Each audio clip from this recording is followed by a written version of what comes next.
"You need a home, and I need a mom," said the little girl to the mail-order bride left. Kansas, winter of 1891. Snow fell in thick, silent sheets, swallowing the horizon around Red Creek Station. Emma Carter stood on the icy platform, a carpetbag heavy in her gloved hand. Henry Stokes, the man meant to meet her, was nowhere in sight. The station master, bundled in a worn sheepskin coat, said, "By nightfall it'll be 20 below, and the hotels are full." His words lingered like frost in the air. Through the white curtain of snow, two children emerged. A girl with a frayed braid and bare hands, and a boy whose one boot was tied together with twine. They stopped before Emma. The girl's gaze was steady, her cheeks raw from the wind. "You need a home," she said, voice clear despite the cold.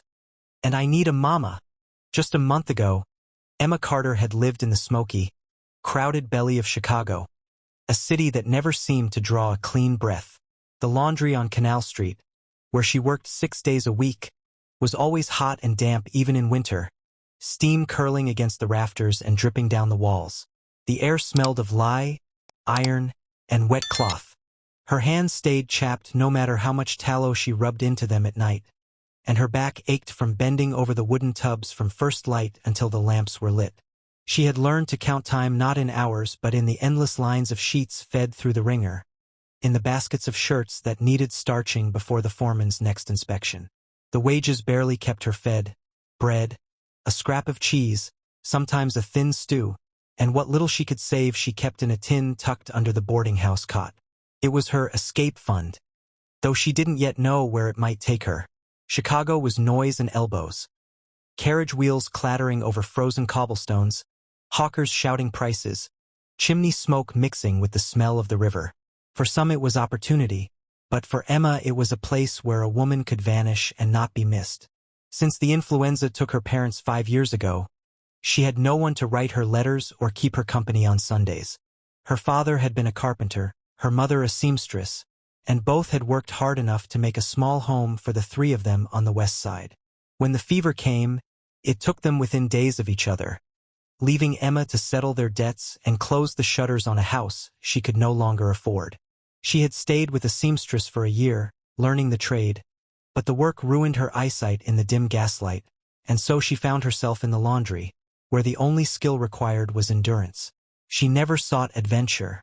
Adventure was for the girls in dime novels who followed gunfighters or gold rushes. Emma wanted a roof that didn't leak and a table she could set for herself. She wanted quiet, not crowds. Stability, not the uncertainty that gnawed at her each month when rent was due. It was on her one afternoon off in a bakery that she saw the advertisement in the Chicago Daily Tribune. Western gentlemen seek wives of good character. Opportunities for prosperity and companionship. Room, board, and a fresh start. She had read it twice before folding the page into her pocket. That night, in the glow of a single oil lamp, she wrote 3 letters to the names listed. She chose her words carefully, saying nothing of loneliness, only that she was industrious, capable, and willing to share in the work of a household.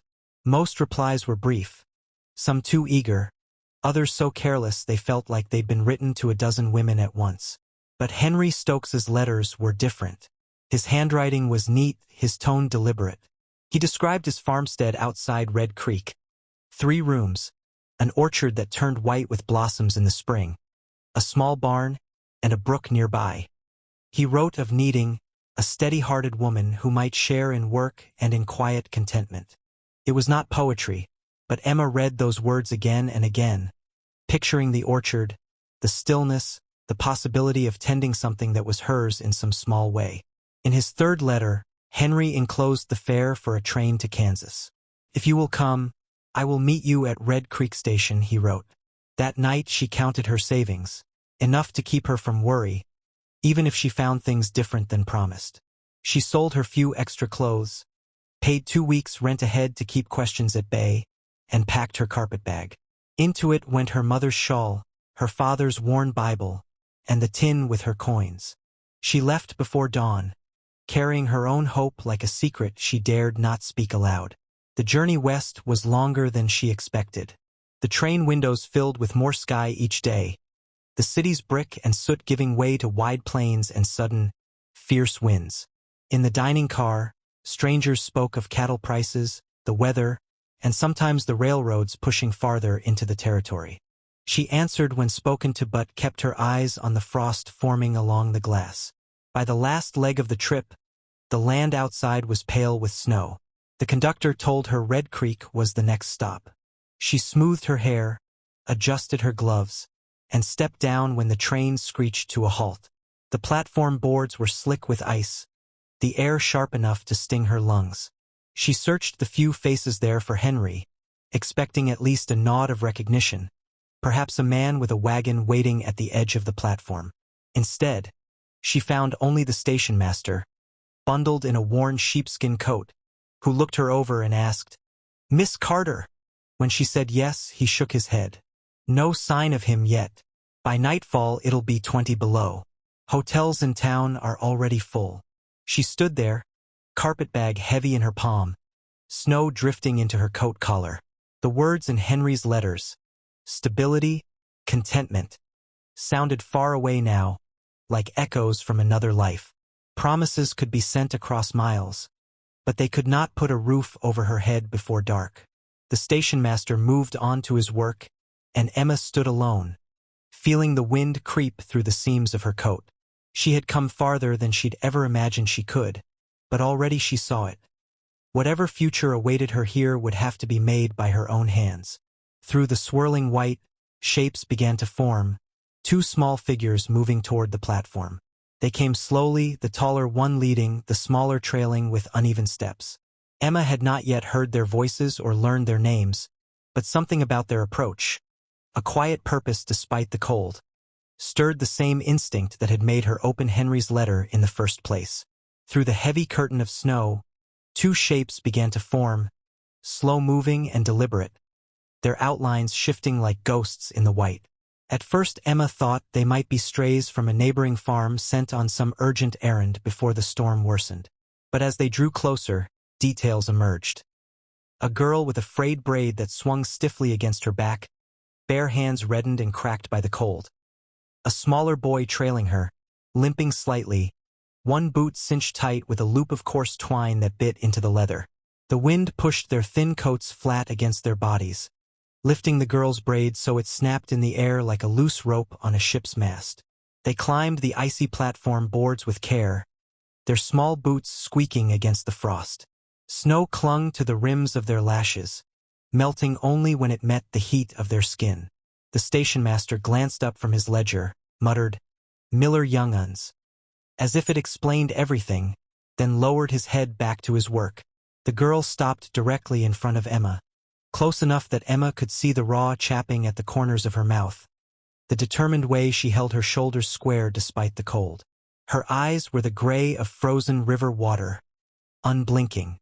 "You need a home," she said, her voice steady, certain, as though she had rehearsed the line all morning. "And I need a mama." Emma bent to meet the girl's gaze. "What's your name?" "Sarah," the girl answered.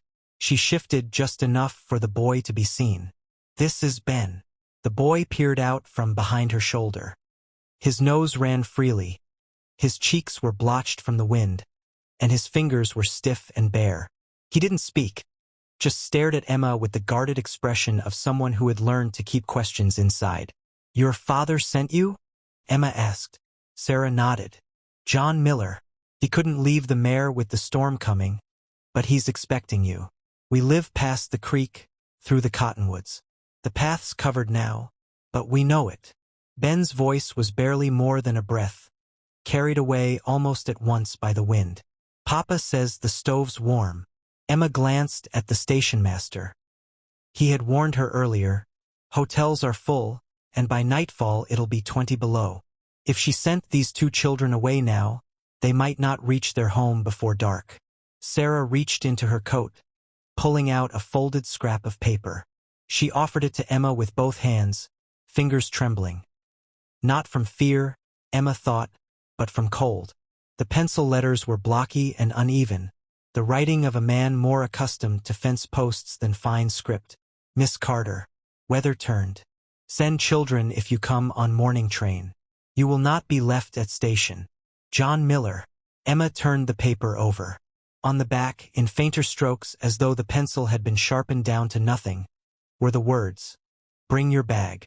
We have room." The phrase caught in her mind, "We have room." Not simply space, but a place set aside, waiting. Still, she hesitated. She imagined trudging for miles through drifts that would harden by afternoon, the children tiring, the wind clawing at them. And then she imagined the other possibility. The two of them trying to walk back alone, losing the path, the cold tightening around their small bodies. That image was worse. She set down her carpetbag, unfastened the clasp, and reached inside.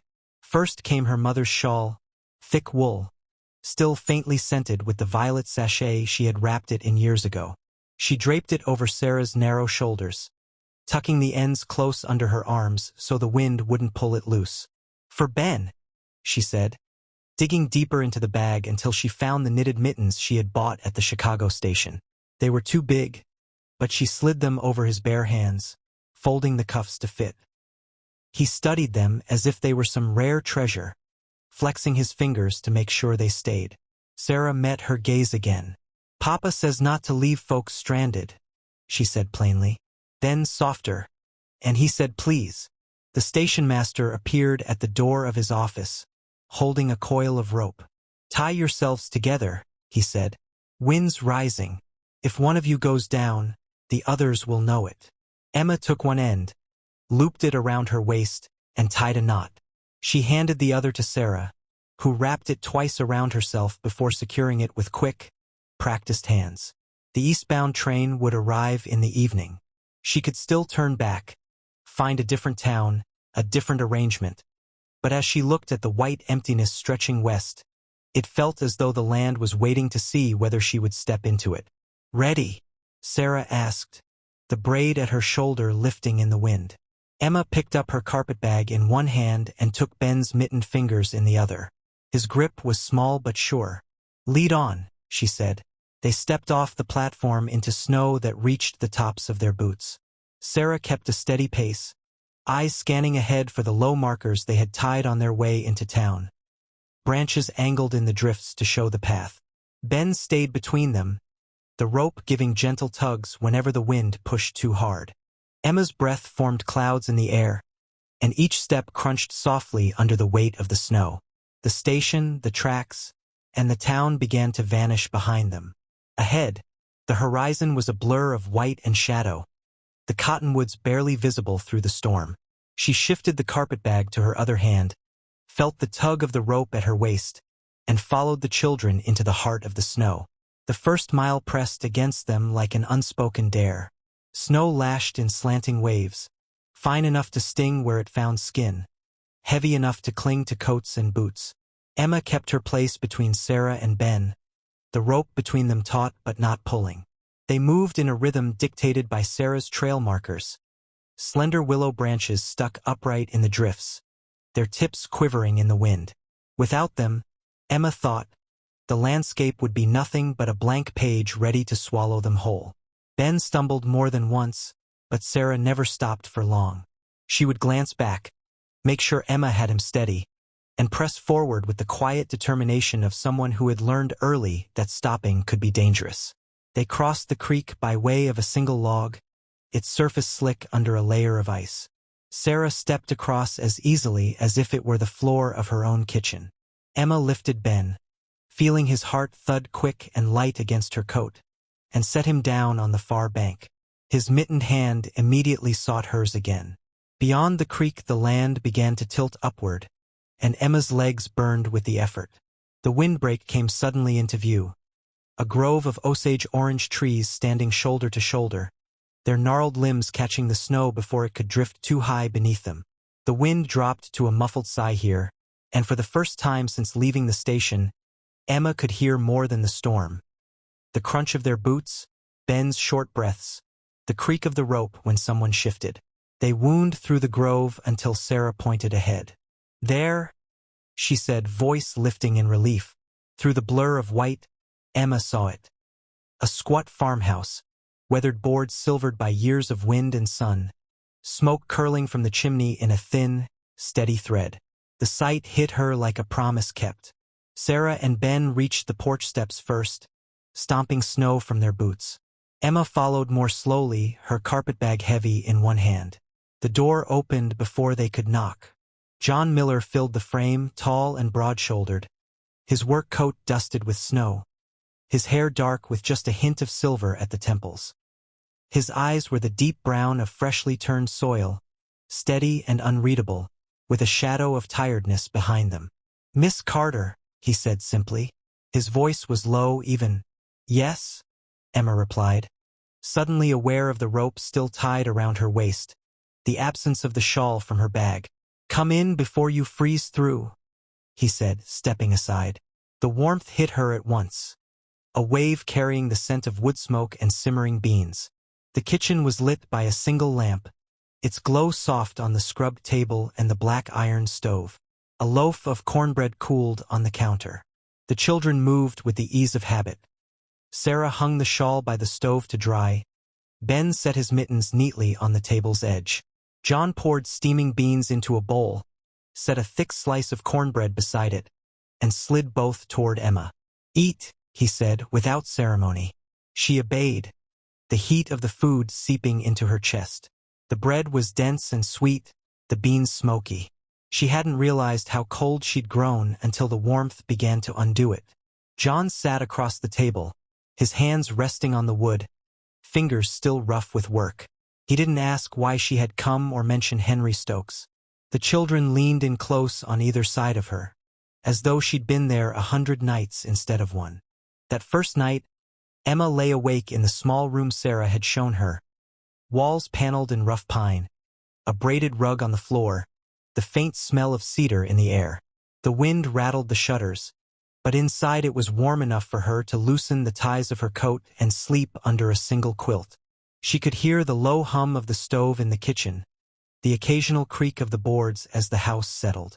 Somewhere nearby, Ben murmured in his sleep, followed by Sarah's drowsy whisper telling him to hush. Morning came with pale light and the smell of coffee. When Emma stepped into the kitchen, John was already at the table, wrapping twine around a bundle of kindling. "Coffee's in the pot," he said, and went back to his work without looking up. Sarah and Ben sat at the table with bowls of porridge. Sarah's hair was neatly braided. Ben's face shone from a brisk wash. Emma found a mug in the cupboard and poured herself a share. It was strong, slightly bitter, but it warmed her throat. Without being asked, she began clearing the table when the children finished. She rinsed the bowls, stacked them neatly, and set the kettle to boil for dishwater. John glanced up once, said nothing, but the corner of his mouth shifted slightly. Approval, perhaps, or at least acceptance. The days began to find their own shape. In the mornings, John went to the barn while Emma saw to small chores, mending Sarah's dress where the hem had torn, sewing a button on Ben's coat, sweeping the kitchen floor clear of ash and dirt. She learned the rhythm of the place without instruction. When the fire needed banking, how long the bread took in the oven, which tools John preferred kept by the door rather than in the shed. Afternoons, she would sit at the table with Sarah and Ben, tracing letters on scraps of paper, helping them sound out words from a worn primer. Ben was quick to remember shapes, Sarah stubborn when she missed a word. On better days, they would walk to the edge of the orchard and back before the cold drove them inside.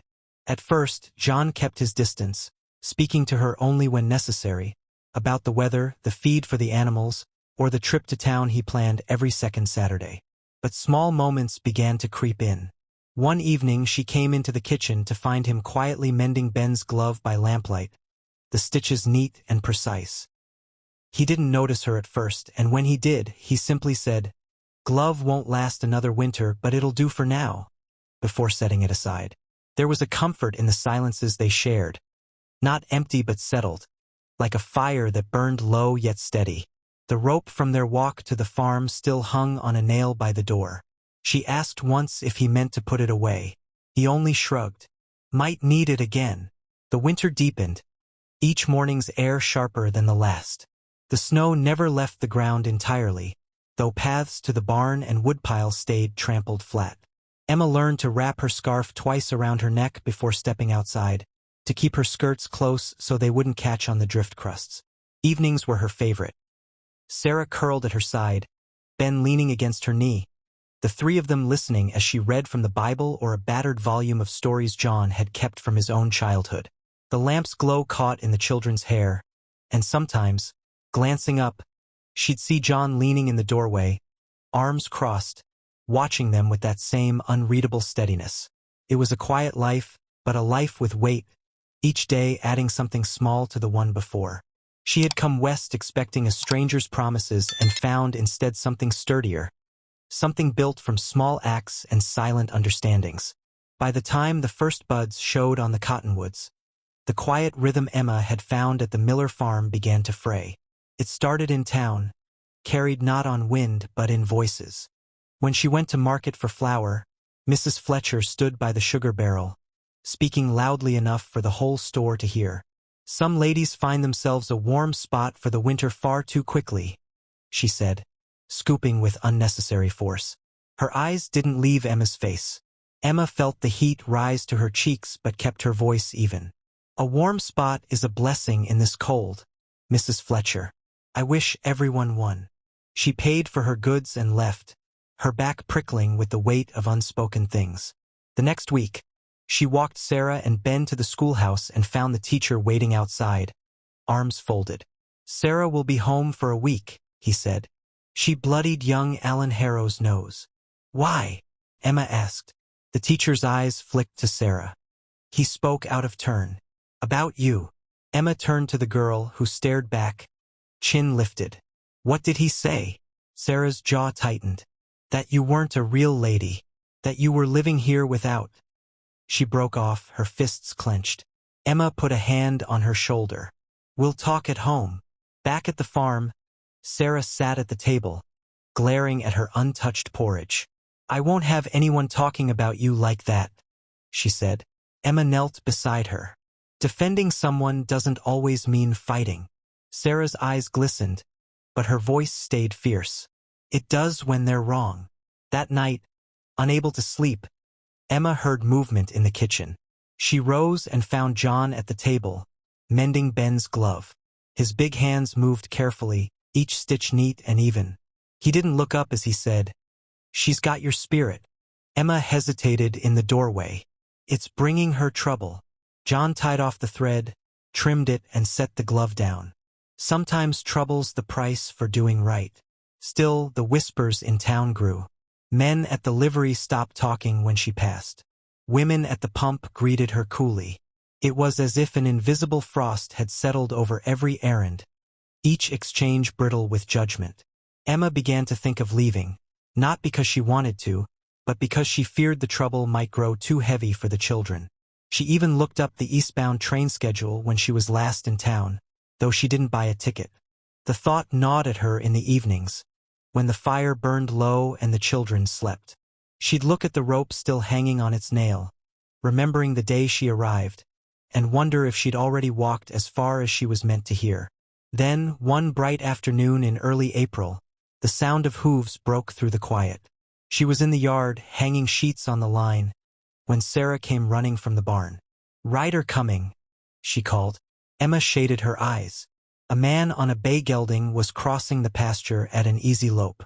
Even at a distance, the set of his shoulders and the tilt of his hat brim spoke of someone who rode like he owned every fence line in sight. Sarah's voice dropped. "It's Reeves." Emma had heard the name often enough in town. Clyde Reeves, whose wealth came from 100 small swindles no lawman seemed able to pin on him. A man who could buy what he wanted and bully the rest. She wiped her hands on her apron and waited as he drew up near the porch, the horse's breath clouding in the cool air. Clyde Reeves reined in his bay gelding at the edge of the porch, letting the animal blow steam into the cool air. He tipped his hat toward Emma, though his eyes didn't soften. They lingered instead, moving over the porch posts, the stacked wood by the wall, the washed shirts swaying from the line behind her, as though every small detail was being weighed on some private scale. "Afternoon, Miss Carter," he drawled, his tone too courteous to be genuine. "Fine day for a ride. Figured I'd pay a neighborly call." Emma kept her hands still on the porch rail. "What brings you out this far, Mr. Reeves?" His smile widened, but it was like the thin ice that forms over a deep stream, brittle, concealing what moves underneath. "Oh, just making sure folks round here are minding their affairs. This place, nice stretch of land. Shame if it got tangled in difficulties." The faint crunch of small boots on dirt told her Sarah had come up from the barn. The girl moved to stand just behind Emma's shoulder, close enough to see without being seen too much. Reeves shifted in the saddle. "You've made yourself right at home here, but home is a delicate thing. The court keeps its eye on how such things are kept, especially when there's unconventional arrangements involved. No ring, no papers. People do talk." Emma's voice was steady. "Papers don't make a family." A chuckle escaped him, though it carried no mirth. "No, but papers make sure you get to keep the roof over your head. And I'd hate to see this farm end up in someone else's care because certain lines were blurred." The screen door behind Emma creaked. John stepped out, closing it with deliberate slowness. He didn't glance at Reeves. Instead, he walked the few paces to the chopping block by the side of the yard, selected a length of oak and set it upright. One clean stroke of the axe split it in two. The sound rang out sharp and final. "She stays," John said, his voice low but carrying. Reeves's gaze flicked to him. "You sure you want to take that stand, Miller? Men have lost more than land over less." John drew the axe free, swung again. The split halves fell apart. "I'm sure. You've said your piece. Now ride." For a moment, the only sound was the creak of leather as Reeves shifted in his saddle. His eyes moved from John to Emma, lingering a heartbeat too long.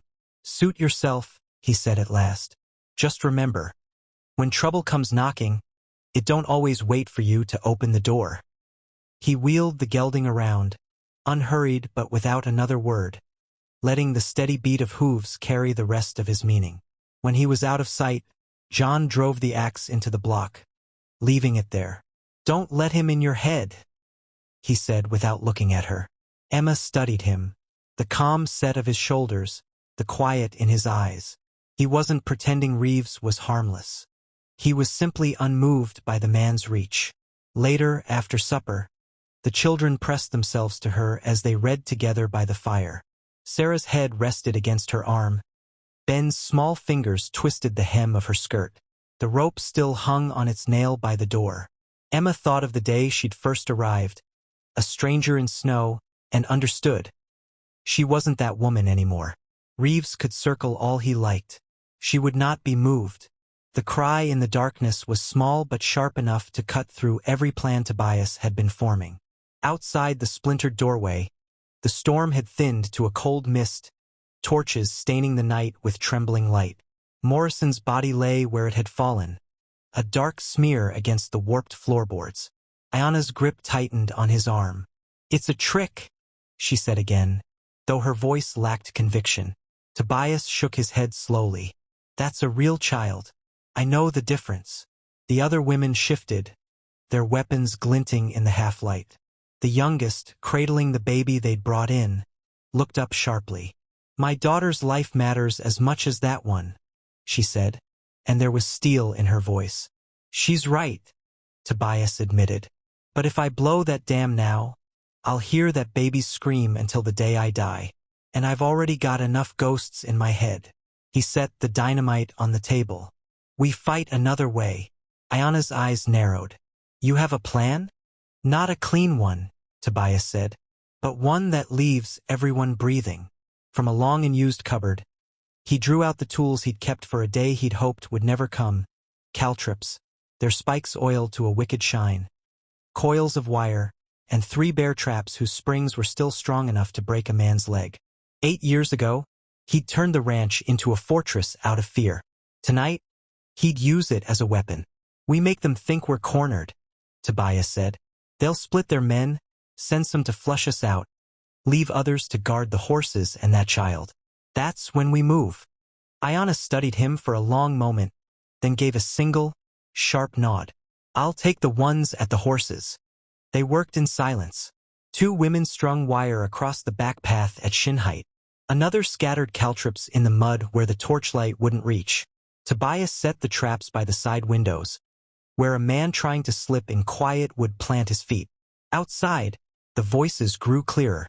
The new commander barked orders, confident now that his numbers meant victory. It was exactly what Tobias needed him to think. The first wave came just after the wind shifted. 2 soldiers crept to the back door, their boots sliding in mud. The tripwire snapped, one man going down hard, the other stumbling straight into the jaws of a bear trap. His scream cut the night in two.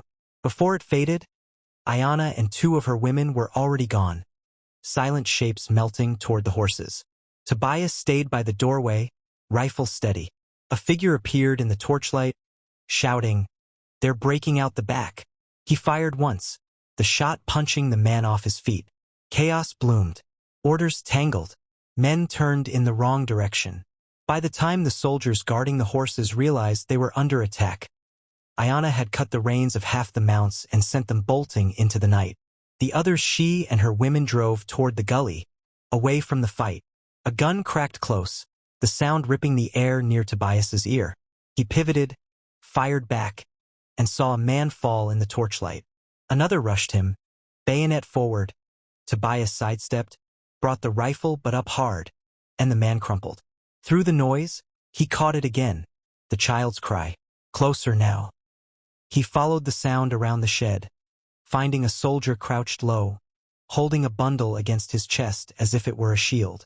The man's eyes were wild. "Stay back," the soldier yelled. "I'll kill it if you—" He never finished.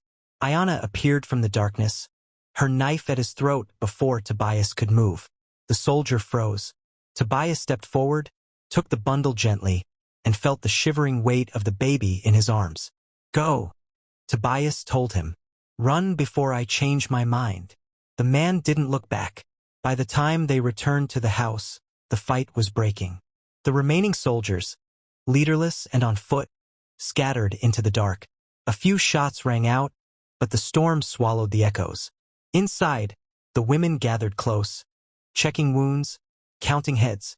Both babies cried now, their voices raw but alive. Tobias set the rescued child into his sister's arms. Ayana stood nearby, breathing hard, her knife still red. "It's over," she said. "For tonight," Tobias replied. "Tomorrow, they'll be back with more." She nodded. "Then we leave before first light." He looked once around the cabin, at the hearth, the tools on the wall, the life he'd hidden inside for 8 years.